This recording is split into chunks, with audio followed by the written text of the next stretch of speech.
All right, Grasshoppers. He is back, Mr. Wonderful. Well, that's me. Rich Schiaverti, good friend of mine. Almost perfect, Mr. Almost Perfect. So this has become a weekly show here. Rich is a fantastic person. I think it's important every show we come on, I just tell his stories so everybody knows who he is. He's some random guy. We met each other. He was coaching the Westchester Mariners at a Rye Playland when my son was playing. Fantastic guy. And I know I go over and over this, and I'm going to embarrass you again. But every time I go someplace and I see somebody that played hockey in that program, they always go, "Have you seen Mitch Schiaverti? Have you seen Mitch Schiaverti? He was unbelievable in my life." You know, they don't, and I mean this in a good way. They don't talk about your hockey coaching as much as how you treat him as a person and what you did for him. So, Rich Schiaverti, he's also a tour manager of Aerosmith many moons ago. He survived that. Oh yeah. And now he and I do a lot of the same stuff. A little different ideas, but a lot of motivational speaking. Great stuff. And if people see my new videos that I'm posting now on the beach and everything, all spliced together. So he's responsible for that. He turned me on to this app called Splice. And if I can figure it out, then anybody can do it. It's pretty easy. How you doing there, brother? I'm great. And listen, it's Splice, not Spice. Spice is it's a whole nother app, and neither one of us know about it. Splice. That's right. Anyway, the Splice app. And you know what? It's funny you say about the kids, and the only reason we say the kids, a lot of them are like 40-something years old now, for Christ's sakes, right? Yeah. But one of them, I was talking to one of my guys yesterday, Alex Klein, who is just a favorite of mine, and his parents are nice people. He had a younger brother too, and just really good guy. And we were talking, and he said something about the fact that I taught them more than just hockey. In his case, I taught him how to laugh at himself. Oh, and he said that was invaluable. Laughing at yourself, you know. And I used to laugh at myself. We would have a lot of fun. And that's for me, it's from growing up in the Bronx, because when I grew up in the Bronx, everybody picked on each other. You know, just the same way you do on Melnick or whoever else when you guys are together. Yeah. We all picked on each other. Why? I have no idea. Let's some therapist give us that idea. But we had a good time with it. But anybody who would observe that from afar would think, wow, they are picking on each other unmercifully. Isn't that true? I guess it's kind of a rite of passage almost. Like you're one of the boys if you're picking on each other. As opposed to getting picked on, right? Yeah, because that's bullying. So when I get straight out to Los Angeles, and I rented a home with a pool, so we invited the whole team over one time for a little. You know, it was always nice there. So I can't remember what the cause was, but we had some fun and a few beers, and we invited some neighbors as well. And of course, you know, the guys are all there together, making fun of each other, drinking beers, and just carving each other, just like we do in the locker room. And when the team all left, the neighbors were still there, and they sat there and they were devastated. They go, "You guys don't like each other. You hate each other."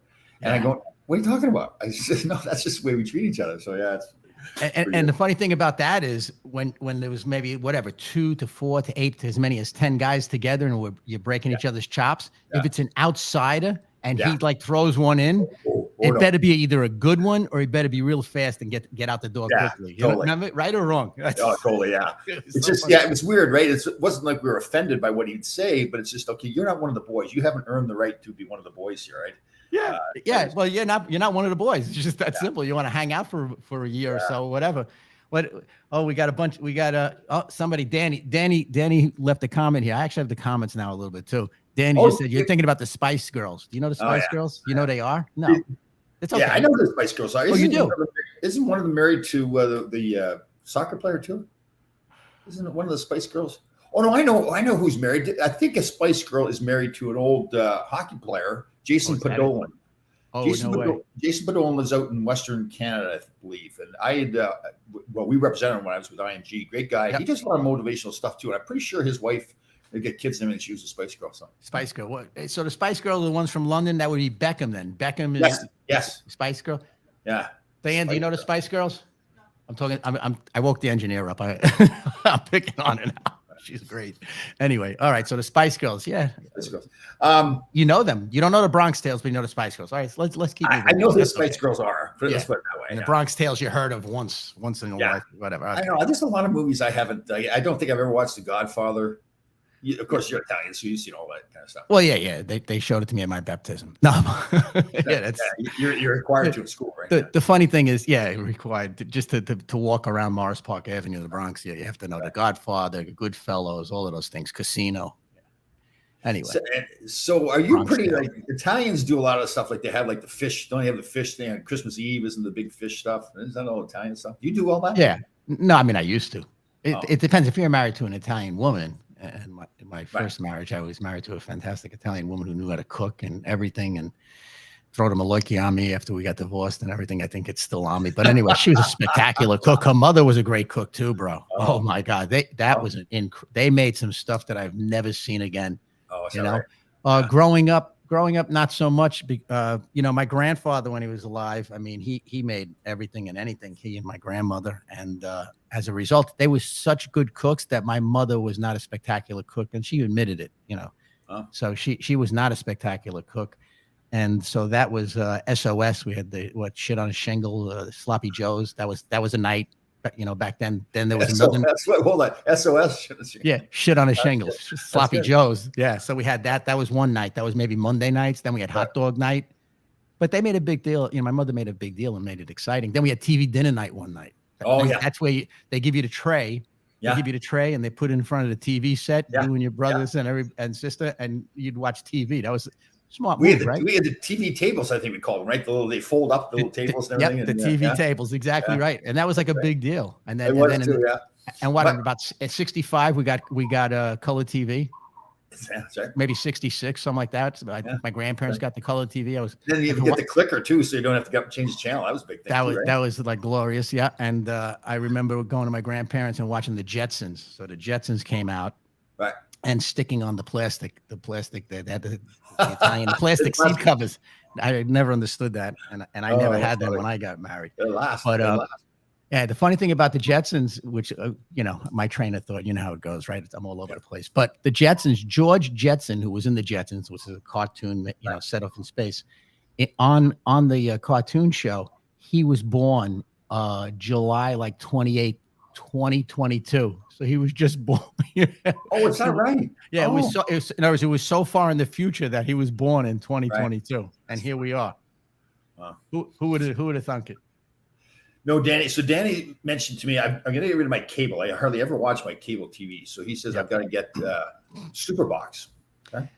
Yeah, I don't know about Superbox. I know this fire. Yeah, the Superbox is probably going to put us in jail. They probably track it and they'll come Yeah, back Danny to the claims. door. Yeah, Danny claims that it's legal and everything like that. He's probably a cop or something like that. All right, let's go to let's talk about a dangerous topic for two divorced men: Go. Here we go. relationships. Oh man. Oh wow, that's great. All right, yeah, go ahead. You start. Okay, so Lightning obviously round. we're two older men. How old are you? I'm 64. How old are you? Oh, you're older than me. I'm 63. 63. I'm All right, so holding two on. men that are experienced, right? We don't say old, experienced. Yes. All right. Well, so I'm single. I know Larry Melnick takes to stir the pot all the time. So am I, Tom. Yeah, I didn't say you're serious. Okay, so I think as you get older, you get twice divorced from me. Do you get a little bitter and say to yourself, like, okay, there's really nobody that's ever going to be what I want in this world, right? So like sometimes you meet somebody and then you think, okay, she's nice, but then after a while you're like, oh God, I'm sick and tired of this. I want to be left alone. Like, you know what I'm saying? Like before the show, we were saying, is it possible to just say, you know what, I just don't want to be in a relationship? If you want to say that, you could say that. Whatever we say. In other words, here's the thing. So let me remember, I'm the guy who coaches positivity, right? Relentless positivity. So no matter what comes up negative, you always bring it back to the positivity. Yep. So here's my spin on all of that. We are experienced. Yes, like other things that happen in life, some things don't work out. Right. Okay. I always bring myself to the next relationship. So that's where it comes back to I have to work on me. All right. And certainly in this pandemic, that's what my takeaway from all of this crap is. I have to work on me. Sure. Why isn't this not working out? It's because I keep coming to the party. All right. And what does that mean? That means I'm not communicating properly. And that's my goal, is to communicate properly what the story is. I'm real simple.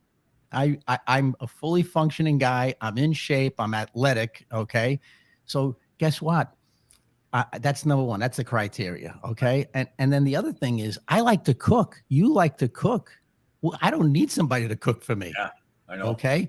And you clean while you cook, you're pain in the neck. Okay. So that's setting a precedent that I really don't want anybody to see some of your videos where you say that. Okay. Because my grandfather, famous chef, had somebody walking behind him cleaning for him. Right. So as a result, that I picked that up myself. Right.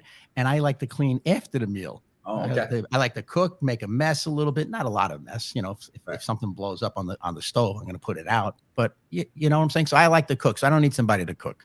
Yeah, I know. All right. So you know what I'm saying? So we got athletic fitness, you know, be in shape. There's got to be some, you know, level of romance. I'm not going to be unromantic. I'll buy flowers, this and that, and for no other reason than here they are. So, you know, there's stuff like that. So I always do that. But my problem is the communication, So like if they consistently do something, whether it's break my chops about this or that, or whatever it might be, I have to, in a nice way, intelligently, not let it bottle up, but I have to let them know. And if you're in a relationship, as your Dr. Phil, imagine if you're in a relationship and you obviously have your deal, your routine, right? You're going to get up in the morning. Okay. You're going to get up in the morning. You're going to do your march. You're going to go to the gym. Okay. Can somebody come with you that you're living with?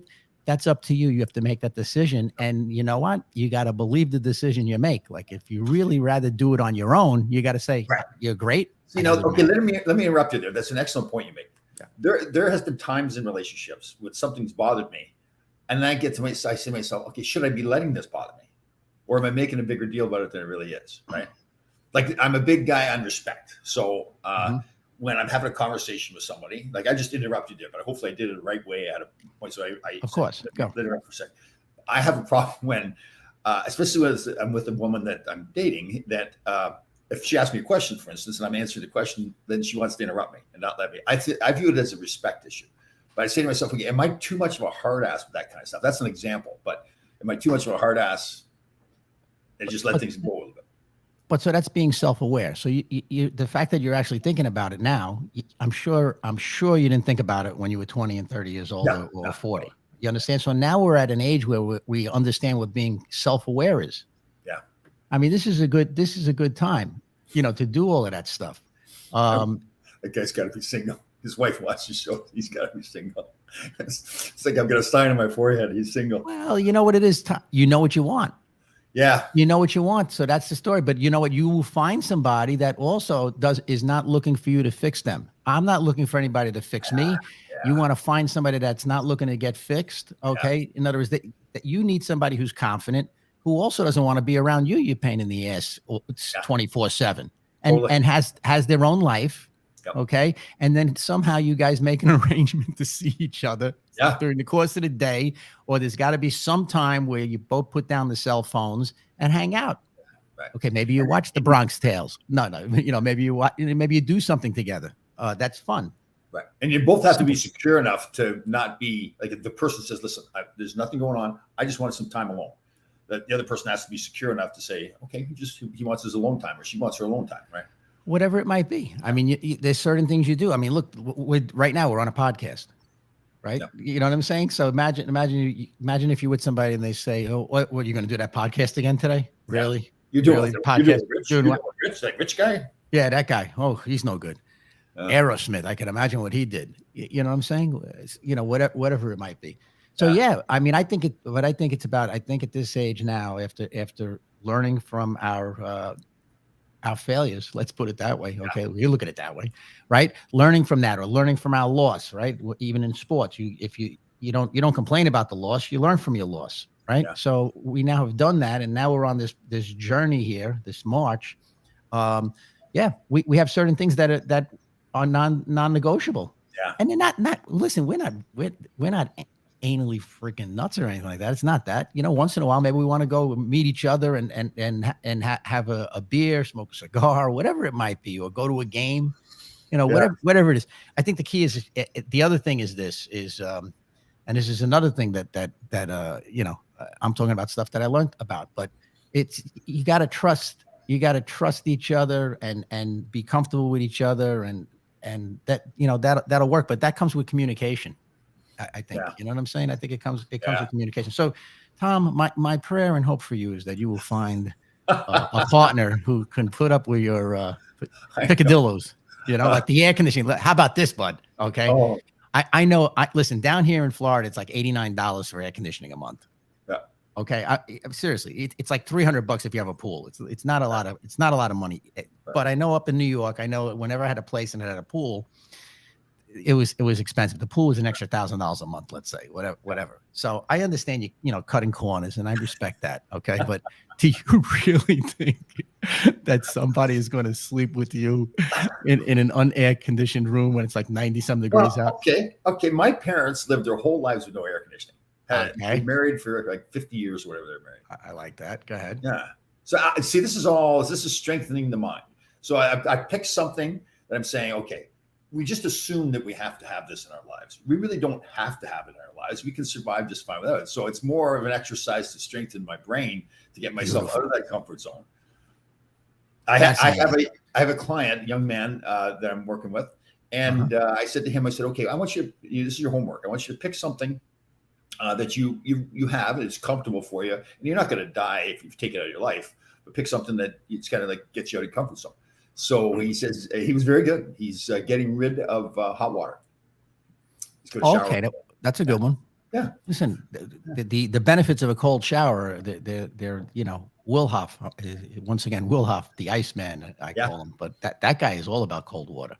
So I get it. Yeah. I'm just saying, and that was a great thing. And for $87, we could take Tom's course, and it'll meet every day. It's a closed Facebook page about no AC summers, $87. It has been pretty funny sometimes where I'm thinking to myself, okay, I'm fine by myself. It's fine. I got the fan on me, but if somebody else was here, they'd be dying now. Yeah, that's the story. Like, I don't. There's few women are going to put up with your stuff in an unair conditioned house. I know. Seriously.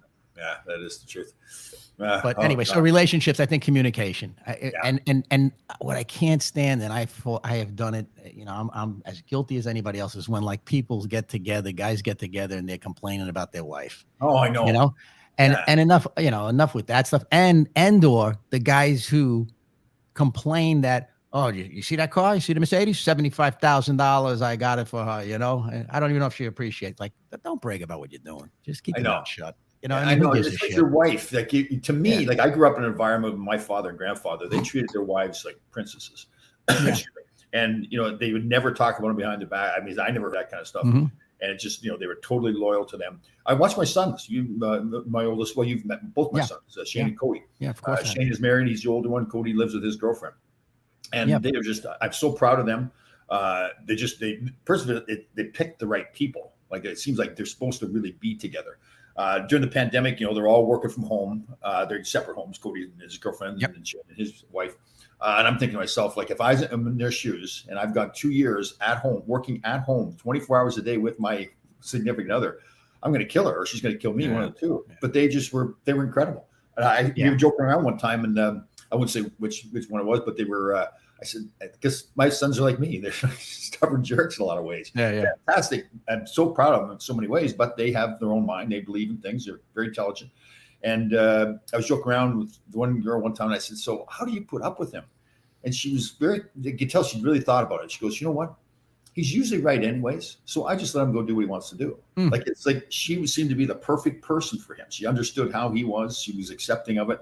Wasn't any argument. She wasn't trying to change him. And I think that's part of the battle too, is finding the right person too that you're supposed to be with. Yes, and you hit the nail on the head though. She wasn't trying to change him, because that's another thing. We can't change anybody. Guys like us, for some reason, people want to change us. I'm not changing. I shouldn't say that. I'll adapt, but what I really need to do is just communicate.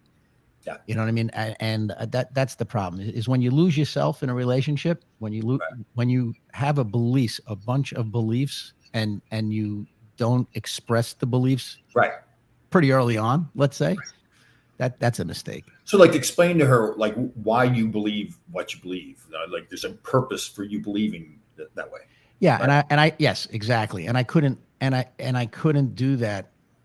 Well, first off, you can't do it on the first date, right? You're not going to meet somebody and say, well, here are my beliefs. Yeah. Here they are. Sign off on this. Sign off on this, and we'll continue to round two. you know, so it comes with time. But somebody, what's nice about social media is that somebody who's meeting you must have a good idea that, boy, this guy's up at 3:43 in the morning. You know what I'm saying? Right. And so that's a good point. Yeah, like, you know, it's all out there in the open, right? If people want to find out stuff about me, pretty easy to find out, you know, my lifestyle and everything. So, but let's face it, you're loyal, you're good-hearted, you mean well. You're not a nasty SOB. I mean, I couldn't see that you doing that. So, yeah. That's the thing. I really feel like I'm a better version of myself. That I like, and I think you said it before. That you really have to, if you're coming into a relationship, you got to feel good about yourself and really believe in yourself. And I think sometimes maybe it comes across egotistical when you say that, but it's not. It's not about bragging about yourself. It's about you just loving yourself, right? I think that's a big part of it. I think that self-love, self-awareness, and all of that, okay, is, even if somebody says it's selfish, well, it is selfish because I need to make myself better so that I can be better when I go out into the world and meet people. Right. I have to be aware. Right. I have to be mindful.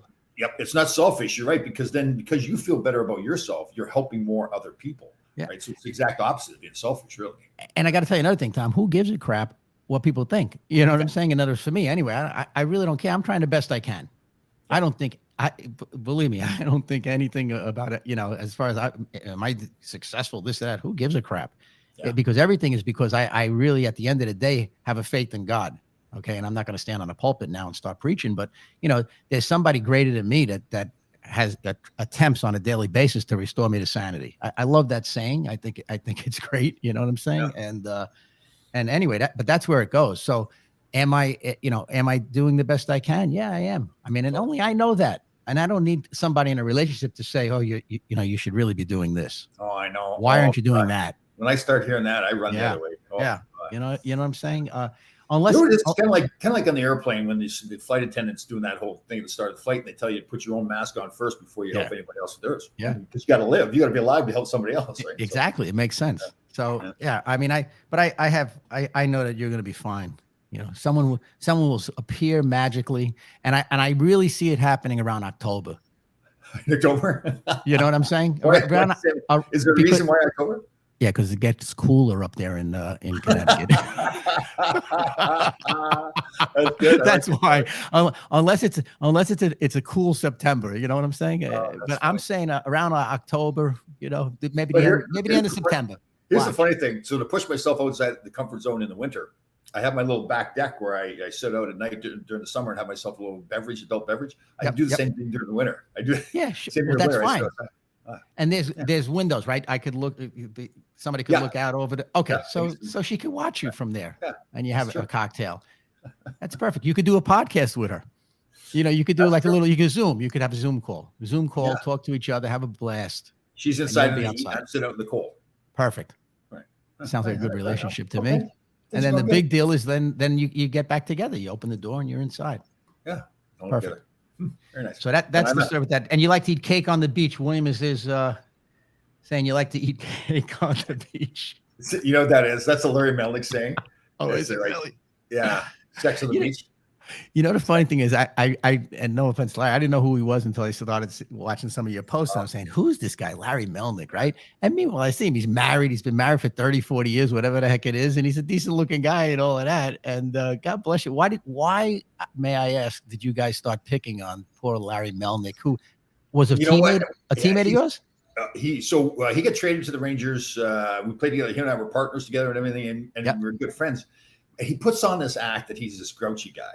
And he does have a little grouchy edge to him. He can snap pretty good too. He's a great fighter. There's a great video of him fighting Dave Brown from the Flyers. Beauty. But he is a fantastic father, fantastic husband, great guy, great friend, and everything like that. But it's because of his running joke about his personality being so grouchy all the time. I posted some fantastic videos. Like I found people drunk walking, and we joke, and I make fun of him too that he's always drinking all the time. Well, he's not. It's just that's part of the running joke. No, it's part of the thing. So I got it. So he's a little grumpy.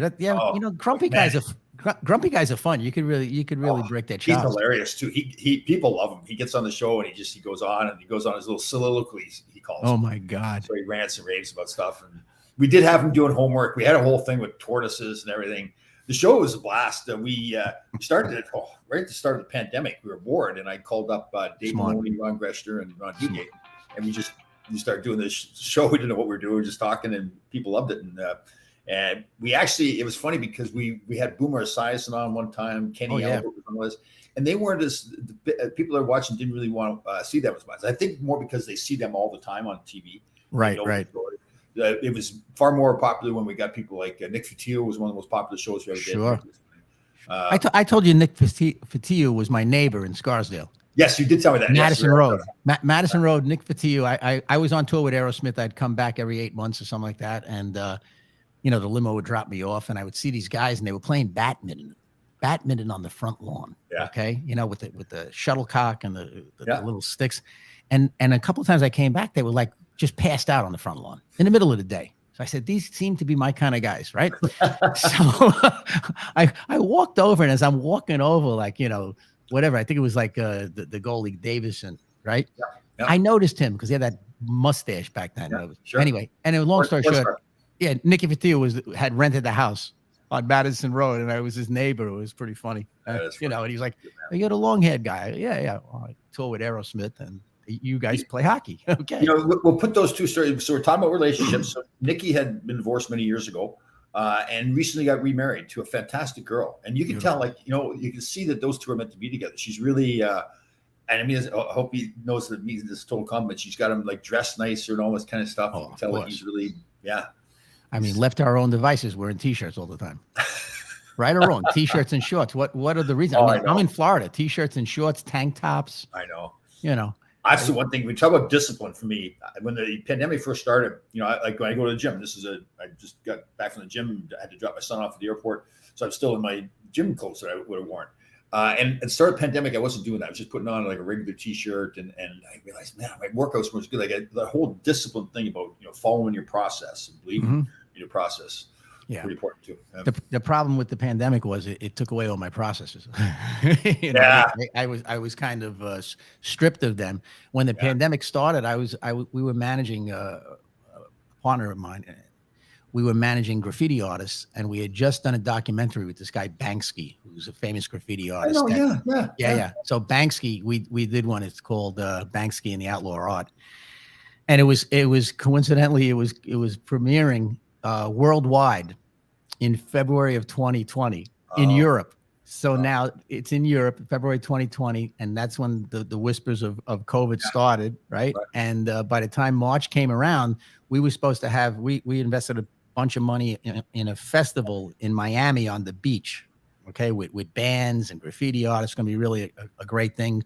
Bought a bunch of posters and whatnot. Spent a lot of money. And it was scheduled for March 20th, and that was the week before. That was the week after. March 13th is when the country basically closed down. So the following weekend it was supposed to be held, and that was going to be a really great thing. And no, it isn't, and it didn't happen. So COVID. The start of COVID was a rocky road for Coach Ridge. Yeah. That's a great question here. How does fitness wellness play a big role in positivity? Great, gentlemen. Love this. Thank you very much. Michael, that's a great question. And fitness and wellness, and when I went to Yale and did the science of well-being, that was actually, that was one of the weeks was the science of how fitness and wellness play into your mental aspect. Okay, because working out now is defined as spiritual, mental, and physical. Because you're throwing the spiritual in, you're throwing the mental in to fitness and wellness.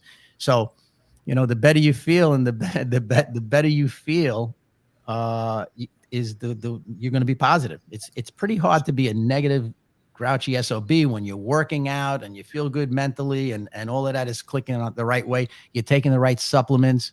You put down the bottle of Don Julio and you pick up Cachava, or you pick up something else. Well, listen, you could have a sip. You could have an occasion. So I'm not saying anything. I'm not saying you are an alcoholic. Stop drinking a day at a time. Okay, Tom? No, I'm saying everything in moderation. How's that? Yeah. Let me give you an example of that too, by the way, while we're at it. And Michael is a great fellow from the Bronx, and we both share, and you do too, Tom. He is an advocate of getting out, and he calls it hugging a tree, and the increase in oxygen and all of the proper chemicals that it releases being out in nature. So he's a big proponent of that. Thanks, Michael, as Yeah. far as that goes. But anyway, talking about moderation, when I worked with the band, okay, the band did nothing in moderation. And this is documented. So I'm not talking out of school. So when they did cocaine, they were very good at it. Okay. And as a matter of fact, Steven says the problem with Steven, and he's this is a direct quote. He said that he was as good a drug addict, if not better, than he was a father, a husband, and any other thing in his life. And that's the problem. So getting back to it, when carrot juice, when I think it was in the late 80s, in the late 80s, all the juicing really took off, and that was like the thing to do. So now we all started to juice. Well, a couple of these guys juiced so much, had so much carrot juice that their palms and of their hands and feet turned completely carrot colored. Really? Yeah, which was a side effect. Then everybody said, drink beet juice. Yeah. Okay, and I know how much you like beet juice, right? Yeah. And beets is probably your favorite vegetable, isn't it? Well, it's not my favorite, but it is very good for you. Yeah. Okay, yeah. So anyway, I'm breaking your shoes. Yeah, I know, anyway, so beet juice, drink beet juice, right? Well, guess what happens when you drink a lot of beet juice? When you urinate. Oh, that's right. Yes. It's red. Yes. So now everybody thought they had some kind of, and we're on tour, right? Everybody thinks that's something we all, whatever. And so now the doctor came in, right? And also your stool is red. So now it looks like you're bleeding out everywhere, right? And so long story short, we come to find out, no, you're okay. All right. You're okay. It's just beet juice. So, you know, so when they did, whatever fat it was, they're going to do it all the way. There's no halfway. No, that's one thing about these guys. There's no half-ass. You know what I mean? Rehab, everybody goes to rehab. You know, I mean, everybody that was around them, we all went to rehab. We went to family weekend because we were a famly, right? Oh, yeah. Right. You know, wow. Yeah. Just go back to Michael's question about fitness and wellness, or I guess more of a statement. I'm a real big believer that now I've become more believer that the mental and the physical side of being healthy. I look at it now, and I didn't look at it this way before. So I want to be healthy physically. So I go to the gym, I exercise, I go for my marches, I eat healthy food.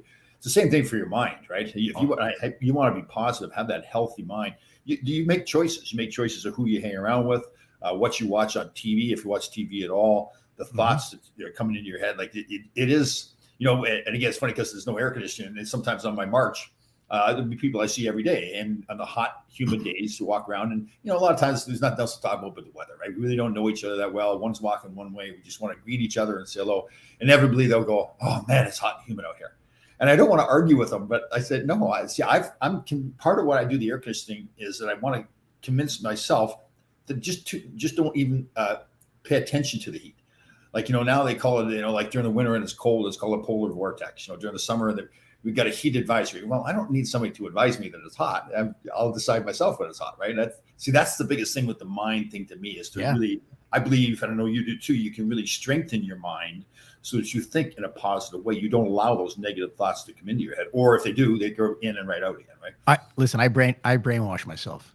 Yeah. I legitimately brainwash myself. I post on Instagram. I think, you know, I have like what I call it now. It's like the God channel.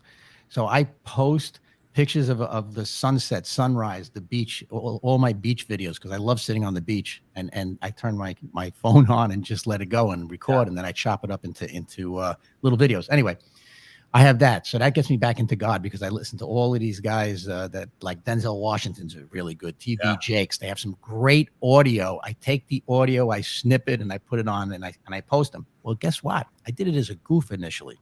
Yeah. Some of these things have 100,000 views. Sure. Okay. So now when I'm posting, if I only get 2,000 to 3,000 views, I think it's not a good, like, oh, wow, I don't know how could that be? Right. My point is, so I'm listening to stuff like that, and I'm not even getting money to say this, but that Gaia TV from me and so many others, the science of rewiring your brain with this guy, Joe Dispenza, and so many other things on Gaia TV, GAIA. It's amazing to me. Yeah. It really is. So I'm brainwashing myself, and negative thoughts definitely come into my head. Okay. 3:00 in the morning, I wake up for some reason, you know, whatever. If I can't get back to sleep, for whatever reason, that's when the negative thoughts come. And I talk to a bunch of friends who are on the same path, let's say, and I'll get up for a little bit. I'll get up and I might just watch a couple of positive videos or something like that, and then that'll put me back. It's the self-awareness, though. It gets back to the self-awareness, and even in the morning, right? You and I are walking or whatever we're doing in the morning. The bottom line is I'm grateful I'm alive. We're in our 60s. You touched on there for a second, though. You touched on when you said you got a group of friends that think the same way. You tend to, once you get in that mindset now, well, you and I, for example, we've been friends for a long time, but we really hadn't been in touch with each other. Right. We both are doing the same things. We saw each other online and we got together again. So now you're back in my life, and I'm very happy you're back in my life. Me again. too. And and then you get a circle of people around you they all are thinking in that positive way. And that's the thing, that you can control these kind of things. Like there's some people get in this rut, well, but I'm not that way. I'm a negative person, whatever. No, you're not a negative person. You're allowing yourself to be negative. You can change all that. You can, like you said, rewire your brain. That Joe Dispenza, right? I got to look him up again. You keep telling me about him. I keep on telling you some of the stuff you got to listen to. Some of it. I know I throw about 10 good things at you, so try to just 50% of them is. But the advantage I've got is that I've got brain damage, so I can just always say, well, it's because of brain damage. Oh, that's the excuse we all have. Come on, we all have that excuse. And look, the guy was crippled. He was paralyzed. He rewired himself. You can rewire yourself. Yeah. But look, Michael, and once again, this is a guy that talks. Michael goes and speaks to kids and all kinds of groups, across the country about the benefits of getting out into nature and the effects of that. But I'm at the point now in life. I really, I can't be around negative people. And even if I am for a little bit, for example, on your march and you run into somebody, isn't it hot? Holy crap, it's hot out here. Well, then you got two choices: stay inside in the air conditioned room, or maybe you wet your hair and do whatever. And but how about just being happy you're alive? I came out of Publix. Tom, real quick. I came out of Publix right one day. I was feeling it. I had just been to the beach. I was in the water. I saw my dolphins. They were close to me. If I really had a set of nuts, I would have swam out and tried to touch one of them, but they are wild animals. Anyway, so next thing you know, I go to Publix, which is they're all over the place here in Florida, right? I go to Publix, I come out, I had my grapefruits, organic grapefruits, whatever I had that I was gonna, make my shake in the morning and all this other crap. I see some guy goes, "Can you imagine the price of the steaks? It's ridiculous." I know. And I just look at him, I go, "Hey, let's be glad we're alive. And by the way, if they're too expensive, don't eat one. Don't buy it." But isn't that true though? And it seems like it's human nature. Yeah. That people want to reach to the negative first. Yeah. Right. They think that's how they're gonna. They think that's the most common, comfortable thing. I guess I don't know. We can all complain about something together. Like it's a bonding moment. Yeah. I just figured for me, it's an opportunity though to maybe just plant the seed. What's the guy going to say? Oh, well, what are you just you got your head in the clouds? I said, no, I like the clouds. The big thing is just don't let it infect your brain, right? I mean, like if somebody is negative like that, just either say something to them positive or else just walk away. Yeah. When I talk to people, and the people that I work with in either business or personally, I talk to them, and when they say, I can't be positive around this person, I say, well, then guess what? Make a decision, because you might have to stop being around that person. Right. Did you see the poster that I posted there that the Navy SEAL had put on his hospital room door? Yeah. So that's this Jason Redman. You talk about a guy, people just like your Joe Dispenza. This Jason Redman's a tremendous story. I watched the documentary. I watched it. Well, I guess I didn't. I watched a documentary about him years ago. Became aware of the poster on his door, and then I watched another. He was interviewed by somebody last night. I was watching it on YouTube, and he's incredible. Just to listen to him talk about the way he looks at life. And the way he looks at his injuries and the way he putting that poster up there. So basically what is happening, he got wounded, pretty badly wounded in Afghanistan, I believe it was. And was in the hospital. His wife came in, and there was a bunch of people coming in saying, "Oh, it's a shame." It was kind of pitying him, "Oh, poor you guys," and all this kind of stuff. And he just he said it was just driving him nuts. His wife came in, and he apparently in the interview he talked about how it's just what they wrote down on that poster was just, there was no planning about it. That just came from his heart. And it was just all the positivity. He's talking about anybody, and I'll repost it every once in a while because I think it's worthwhile for everybody. But if you can go look, it's on my Instagram and my Facebook. I believe I got it both. But it's just a message of positivity from a guy who could have been sitting around whining and crying. I mean, he talked about his injuries in this interview, the bullets in the face and all this kinds of stuff, almost dying. He was kind of funny. He said he was bleeding out, and it got him in the hospital just in time. And I guess obviously in the hospital, if there's any bombs on people, people just panic. So when they were taking all his clothes off, they didn't realize he had a grenade still attached to him. So they all leave the room scrambling, and here he was just about done. It was funny how he's laughing about it. He ultimately obviously lived, but it's just a great. If people get a chance, the same as Joe Dispenza. But well, no, I mean, look, they're both guys who overcome their whatever they faced with a positive outlook or with a certain mental toughness. I think it is, but the SEALs and the Rangers and all those guys, I mean, they're warriors. I mean, you listen to any of those guys. Marcus from Lone Survivor, right? You listen to the interview with him and Joe Rogan, and amazing, and a couple of those other guys that are out there. They're warriors. That's a whole nother mentality. It's funny because it's funny because you know what? It's as a hockey coach. Sometimes you hear these guys go, "We're going into battle. This is going to be a war," right? And then one time I had a fella on my team at Fordham who did 2 stints in Afghanistan and was a Ranger. Okay. And now he comes back, GI Bill of Rights. He's going to Fordham. Okay. And I'm whatever. I'm going to leave him anonymous. And he's a great guy, but he's squared away. Okay. No nonsense. And he's with a bunch of, he's on a team with a bunch of college kids and, somebody, one of the other players on my team during the second and third period says, when the third period comes, I'm going to go out there. I'm going to kill that guy. I'm going to beat the guy, like this and that, like really starts mouthing off. And in the corner was this player. And he looked at the kid finally and he said, "Yeah, you ever kill anybody?" And he went that way with it. Right. Yeah. And when he went that way, he went really calm too, Tom. And I just said, "Hey guys, I'll be outside." And I left. I was like, I don't know what's going on, but and everybody came out. We were squared away. We won a championship that year, you know. But just the way that guy looked, and it's funny because he came down to Florida, down to Naples, and what he does now is he flies private jets. Oh wow! So he calls me up. He goes, "Coach," he goes, he says, "I'm going to be in town. You want to have lunch?" I go, "Sure," and he took me on the plane, the whole bit. And I said, "I'm really proud of you, man." He says, "Yeah, you're just a great guy." As you're sitting there telling the story too, you talk about positivity and confidence and all that stuff. And you talk about those military guys, particularly not just limited to, but particularly Navy SEALs and Rangers and all this. They when you're around them, they carry themselves totally positive, totally confident in themselves. And it reminds me that, to me, one of the biggest things about being positive and having confidence in yourself is doing the homework, like doing the work, like physically doing the work, mentally doing the work, so that you feel really good about yourself. So now you give yourself a license really to be confident and to be positive, right? And that's that common denominator, I think, with a lot of those military guys.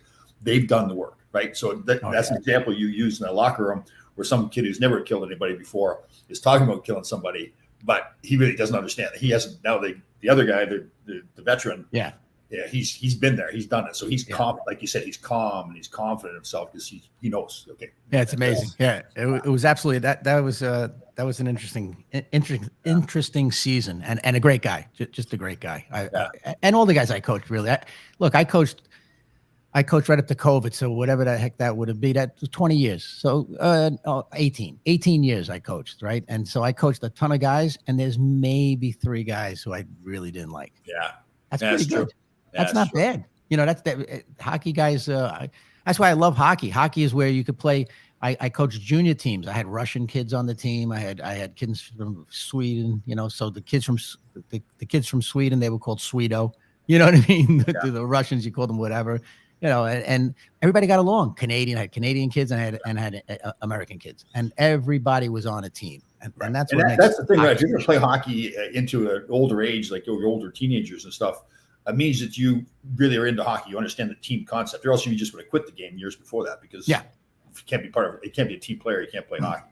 It's pretty tough anyways. Yeah. And that's what, as you and I, as we go to speak to groups and whatnot, that's what I try to bring along is that for me, even Aerosmith, even working with Aerosmith, let me tell you something. You go on a tour you do one of those world tours where you're out for like a year and a half and you're only coming back every 4-6 months, whatever. That's a team. That whole thing. And when I say a team, I don't mean the guys in the band. Okay. That they're a band, right? You know what I'm saying? So they're a band, but I'm talking about the lighting guys, the sound guys, the Sure. crew, the guy, the t-shirt guy, the guy selling t-shirts, the women who doing wardrobe. Everybody works together or you're gone. You know, Sure. it's real simple. And you're going on tours, you got 40 tractor trailers. We used to travel with like 40 tractor trailers. Think about all that stuff. Sometimes you go out, you have 2 stages. You have the advanced stage and you have the one you're appearing on. So Sure. while you're in Philadelphia, let's say they're in Chicago putting a stage up. Sure. Wow. You know what I'm saying? So that's a team. And so what, you know, when it came to coaching hockey, well, I had already had that team concept with working with the biggest bands around. I mean, I was on the Rolling Stone tour, Steel Wheels. I did the Aerosmith. I did Metallica. I did Def Leppard, Motley Crue. All of those tours, those are big endeavors. You know, humongous endeavors. It's not just, you know, 2 to 6 guys going on stage. It's all the people back behind the scenes. And those people are so dedicated, Tom. I mean, you got guys climbing lighting trust to the top of Madison Square Garden, let's say, and they're climbing a rope, you know, back in the day. Yeah. So and that's teamwork, and it's about, you know, being a team and realizing that everybody's pulling together for a common goal. You know, and that's why I like coaching. That's why I like the entertainment industry. The goal there is to get the act on stage. In hockey, the goal, you know, or any sport is to win. Sure. Let's face it, professional, you got to win, and everybody pulls together. And if somebody doesn't get pulled together, they get fired in the entertainment industry, or they get traded in the sports industry. Yeah, definitely. You know, I think I told you one of my best years of coaching was this past year, helping coach the Greenwich girls high school hockey team. I was just assistant coach. They were fantastic. They're fun to be around. They wanted to learn. Great team players. So one girl on the team was hilarious. So. I was going to be playing in an alumni game coming up after the season was done. So I wanted to try to, in practice, get involved a little bit. And there was one practice where some of the girls were missing. So I was participating in the drills. So I guess I've lost a step that I never had. This girl's on the bench. She was hilarious. Great player, too. Really worked hard. Great team player and everything. And she yelled from the bench, she goes, "Coach, if you can play in the NHL, that means I can play in the NHL."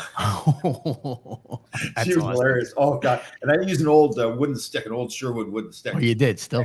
Yeah, and we were in practice one day when we were joking around. One girl was trying to like hit my stick or whatever, and this same girl that yelled from the bench goes, "Don't break that stick! It's an antique. We can't find any more of those." Like that. They're hard to break, though, right? I mean, those things are hard. Like they were fantastic to be around. It was a lot of fun. But yeah, I'll tell you what, though, it was a reminder. I hadn't coached in a few years, so what is a reminder though that it's a time-consuming job. I mean, you did it for 18 years. Yeah, man, there's a lot of time that you got to take away from your personal life to coach. So. Yeah, I basically didn't have much of a personal life. I don't think you do. You have to dedicate a lot of time, and people don't really realize that. But it fantastic. You know what? There were so many fantastic people that I met doing it. Both parents and kids. You know, it's really neat. And we did a lot of. We went to Silver Sticks in Port Huron, Michigan, with 14U team. You know, international Silver Sticks. First team we played was from, I think, Brantford, wherever Gretzky grew up. That's the team we played. Brantford. Yeah. Brantford, so they came in and they played a bunch of kids from Rye, you know. And when I coached the kids from Rye, I always brought some of the Bronx kids to toughen them up, you know, because I used to tell the kids from Rye, listen, the butler is not here to go get the puck in the corner. You know, the maid is not going to clean up in front of the net. You got to do it. You're the defenseman. You know, I used to break their crackers. One year I was coach of the Greenwich Blues. I think it was chief coach this year. I think I was playing in that role. And we had some people from Rye, and I actually knew them for many years too. Yeah. And then, you know, and we tell stories about parents. We should always preface them and say, listen, they're fantastic people. It's just that when they get into a hockey rink, they turn into something different. And this one dad, he had never played the game, never coached the game. And I really wasn't that big of a hockey fan. And they were not happy. It was like a Pee Wee B team, and the parents were not happy. Half the parents were not happy. Yeah. Like that magic bus showed up, and they all were getting on this magic bus. For some reason, they weren't happy. They didn't even know why they weren't happy. So we had a meeting. We had a team meeting, and one half the parents would go, "I don't know what the problem is. Like my kid's having a blast. We're not that good of a team. We're just not winning that much. It's Pee Wee B. It's not like we're playing for a National Hockey League contract or something." So this one dad had gone online, the USA Hockey website, and read a whole bunch of stuff on there, printed out a whole bunch of stuff. He says, "Okay, I know the game now." He came into the meeting with his paper in his hand, and he says, "I know the game now. I think I should take over, start coaching." And I'm like, wow. And I said, That's not happening. Yeah. It's tough. Look, yeah, coach we have is a fantastic coach. He's going to coach you. And then he was all upset that I was just, my ego was getting in the way. And I go, okay. Yeah, but listen, you know what? The takeaway for me for all the years, I made some fantastic friends with the parents. You know what I'm saying? But it took time. In other words, the person that started, because when I first started, I was the tour manager. I was the tour manager for Aerosmith. You know what I'm saying? So it's a completely different mindset. But you kind of only remember the negative sometimes. And now that I'm on my journey of positivity, right? I'm remembering that we met a lot of good people. We met each other, you know, which became better and better. As far as that goes, but there's so many good people that I met coaching. I really, and yet, look, the important thing is with that is it taught me at the beginning of the season to have a meeting and set expectations. You know what I'm saying? And do that. And then once they know that, guess what? Nobody's making the NHL more than likely. Maybe one kid will make the NHL. Then, you know, it's important. It's important that it's about fun. So if all the kids on that Bantam B, look, Bantam B means they didn't make Bantam A, right? Okay. And then maybe there's no Bantam C team. So now they get, it's like a jambalaya of hockey talent. Right. If they're having fun, they're having fun. And it's up to the coach then to figure it out and send out emails and communicate. Yes, you got to communicate. Yes, you know, they're paying a lot of money and you try to make everybody take away something from the experience. I know you feel the same way too. I do think it's important to try to win, but the process of winning is what's important. It isn't actually the end result. You want to teach these kids how to actually get that. So Dr. Jack, is there one student? Wait, hold on a second. But you want to get these kids you want to teach these kids life skills and how to work in a team. So when they go work for Pepsi-Cola or IBM or themselves, that's, you know what I'm saying? That they understand how to work in a group. I think that's important, right or wrong? Well, yeah. And you know what? I was so lucky in my life with some of the coaches I had, my junior beat, all my coaches. I don't want to pick some apart, but there's certain ones at certain times. Like Herb Brooks was huge, partly because of what he taught me, but also because the timing of it. I was just really, it was going into my second year. He started coaching us. And I've used this line all the time. He would always say, if we were practicing the right play land and we weren't doing it properly, he would stop. Passes come from the heart. And he would put his heart into it. And he'd get somebody to stand over there 20 feet away and he'd rifle a pass off the stick. And he was making a point. And it took me years to understand that he wasn't just talking about the actual passing. It's in life. If you're going to do something, put your heart into it, and then it'll work better. You increase your chances of working because you put your heart into it. And I know I know I keep saying this to you, but you've done that over and over with the kids you coach too. So, well, if you don't believe in it, if you don't believe in what you're doing, then maybe you shouldn't do it. But that's a whole nother episode on how to figure out what you want to do. But Dr. Jack is here, huh? Do you know Dr. Jack? He's great. Yeah, Dr. Jack is a good friend of mine. As a matter of fact, he does a bunch of stuff with the both of us.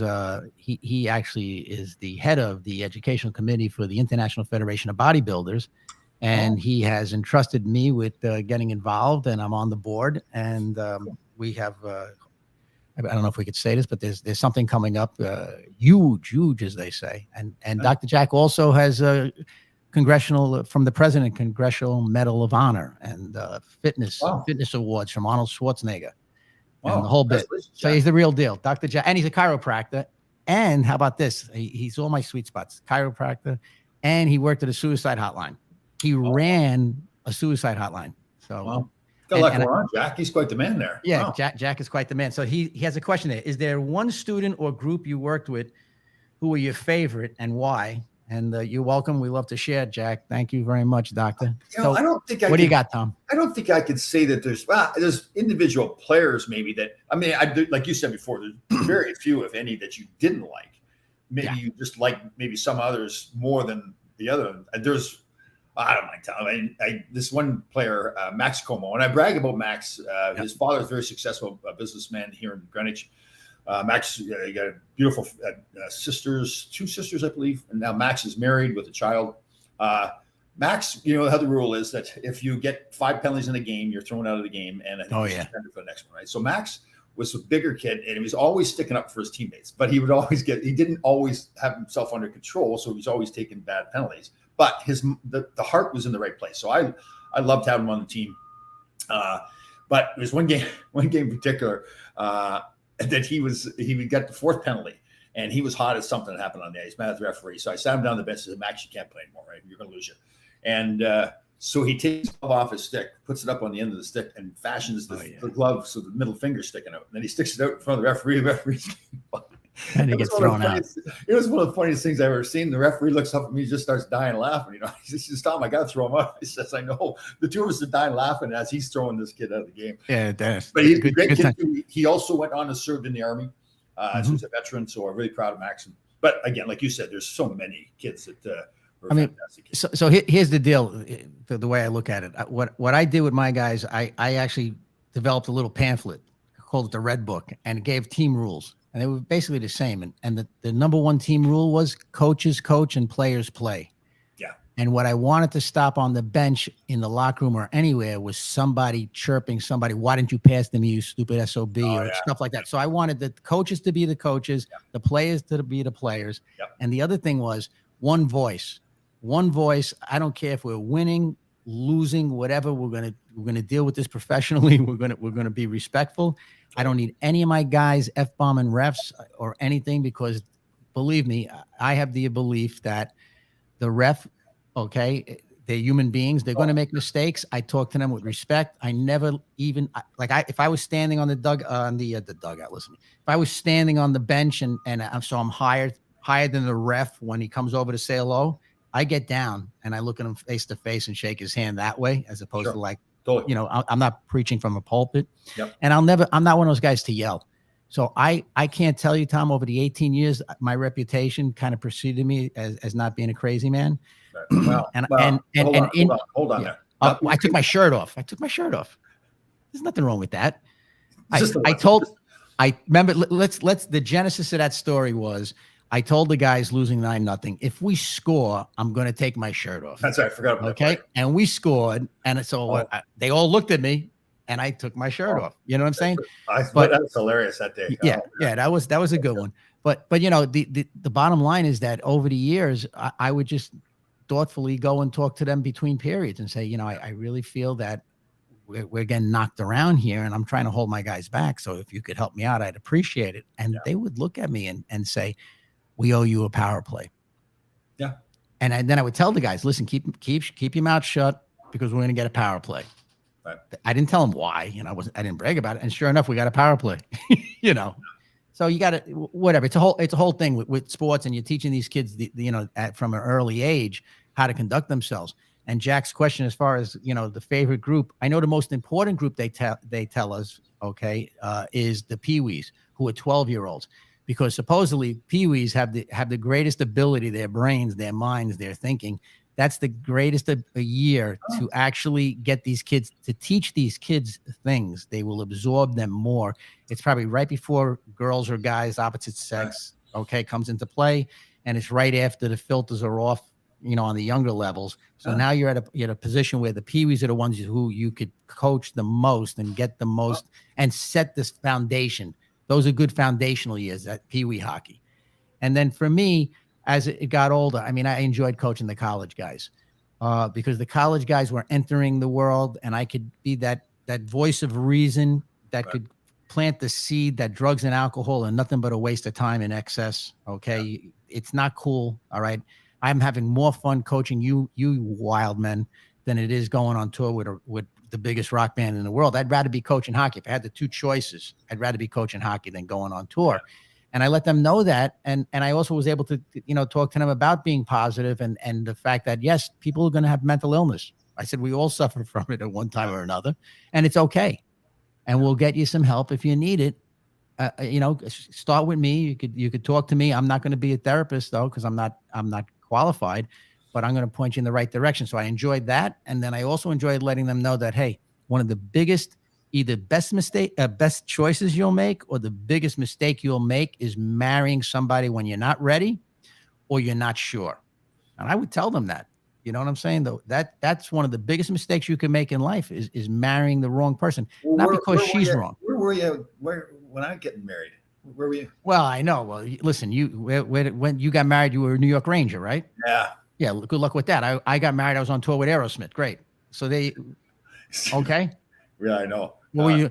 Tom, you should retire because hockey is not for you. You're hanging out with a bunch of guys having a good time. It's no good, you know. And I'm on tour. I'm traveling all over the world with tour passes. You can, if they meet me, I can let them backstage. Yes. Just disasters. You know what I mean? So that's where we were when we got married. You know? Nobody's fault but ourselves. It's our fault. This is funny too. I'm sure you feel the same way. In fact, I know you do. Listen, I loved playing at the National Hockey League. It was fantastic. Dream come true. Worked hard for it. It was an honor. Still, I wouldn't change a thing. Yeah. But at the time, it felt like it was the most important thing in the world. Right now, as we moved on in life, you realize, okay, well, that was like same thing with tour, and it was fun, right? And everybody's kissing your rear end and all that kind of great. stuff. But life is so much better now. You know, that you learn so much more through stuff. So, listen, it's good. It's great experience. What we went through is great experiences. I mean, as far as that goes. But like last night, I sat on the beach, and I had a cigar. I smoked this guy because when I'm not, no one's near me when I'm out there, right? So I had a cigar, nice. I'm watching the sun go down. As the sun is going down, the moon is coming up, and I was at peace. I was one with the earth. You know, Michael Rosario. I'm like that. I'm like that in the morning when I go to the beach too. It's just it's incredible going there. You walk down with the water and the sun's coming up, and I'm one of the first people there. The birds are there. The water crashing against the way of the sand and everything. So it's awesome. I mean, look at the videos you're getting from that too. I mean, the videos are fantastic. Honest to God, you know what I've learned too? I'm glad you brought that up. Like I take videos or pictures now, and people are like, "Man, Tom, those are unbelievable." I promise you, I don't know what I'm doing at all. I just point the camera. I think what I've learned to do is just trust my heart and just say, this looks good to me. I don't overthink it. I don't think what anybody else is going to think. And and I think that's for me, it's for life too, that I just trust my heart now. Yeah. Things that I do and be fine. And if you crash and burn and make a mistake, get up and get going again, right? Well, listen, when you say crash and burn, I mean, I don't think that if we stay sober, and we, you know, when I say sober, you know, once again, I'm talking about like going out and just ripping it up. Yeah. Okay. I can't do it anymore. I don't have that luxury. Number one. The other thing is I don't have the luxury of anger. Yeah. I don't have the luxury of anger. I really can't get angry. And if I do get angry, I better really check myself real quick. You know what I'm saying? Like when you're out there walking around and wherever it might be in Greenwich, or I'm down here, you know, really how important is it to win that argument? I know against the stranger. What for? You know what I mean? So I really don't want to do that. And that's what really I try to be mindful of on a daily basis. Really, you know, it is really true. I told the story last week. These young kids were following me. I was leaving the beach. I was going through a 30-mile-an-hour zone through this congested area. So I was going 30 miles an hour, and they were in a hurry. They were behind me, tailgating me, honking their horn, giving me the finger and all this kind of stuff. And they wheeled around me, crossed the double line and give me the finger and all that kind of stuff. And I just thought to myself, I don't care. And I was kind of a lot more laughing at myself that I'd gotten to that point where what's the point, Tom? What am I going to do? I chased down 4 kids in a car. Yeah. And you're going to get arrested, or you're going to make the papers or whatever. Forget it. Then you're not doing what you want to do in life, right? The Rangers, everybody just remember bad times. You see who your friends are. Okay. You see who your friends are. And in a lot of cases with corporate sponsors, see you later. Oh, totally. Well, listen, great show again. This is our 4th or 5th show we've done.